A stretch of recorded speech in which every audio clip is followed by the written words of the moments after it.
And so he stalked across the yard, he climbed up into the pear tree, he plucked a pear, and he started to come down, but he couldn't.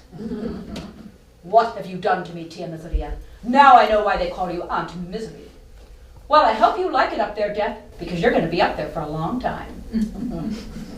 She kept Death up in that tree for over 50 years. And during that time, children were born, people got sick, but no one anywhere in the world died. And Tia was very proud of herself. I have saved the world from death, she said. And then after 50 years had gone by, she was sitting on her porch one evening, munching pears and sipping coffee, and she saw her old friend from the village hobbling down the road. Buenos dias, amiga. ¿Cómo está usted? How do you think I am, Tia Miseria? I am old, weak. My body is filled with pain. I am so tired. Quiero morir. Tia had not thought of this. Her friend wanted to die.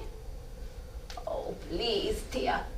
Death has left this life, but he has left so many of us. We are old, we are sick, we have been wounded in wars, we've been drowned, we've been burned, we cannot heal and we cannot die. Death is only the other side of life, Tia. You must let La Muerte back into this world. How could she refuse this request of her oldest friend? And so Tia went to the Arbol de Paris and she said, La Muerte, if I let you out of this tree, will you promise never to come for me again? And La Muerte said, Tia Miseria, I will never come near you or your pear tree ever again.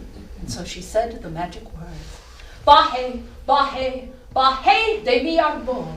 And La Muerte leaped out of the tree and he raced down the road, his black cloak flying in the wind and his arms and legs whirling like foams thrown to the winds. And he scooped up her friend and carried her down to the village. And he danced all through the village and all of the villagers died. And then he danced and leaped all over the world, and everywhere he went the cities and villages emptied and the cemeteries filled. And to this day, whenever there is a war or a great famine, the people say, La Muerte has been fasting. Well, Tia Miseria lived for many more years until finally almost everyone she had ever known had died. And even her precious Arbol de Paris would no longer produce fruit. And she said, Estoy listo. I'm ready now. And she called La Muerte to her and she said, La Muerte, I am ready to go with you. I am tired of life. And La Muerte said, Oh no, Tia Miseria, I keep my promises. And he stalked away. And she followed him, begging and pleading and cajoling, and she is following him to this very day. You can't see her anymore. She's worn away by the wind and the sun and the rain. But it is said that as long as death keeps his promise, there will always be misery in the world.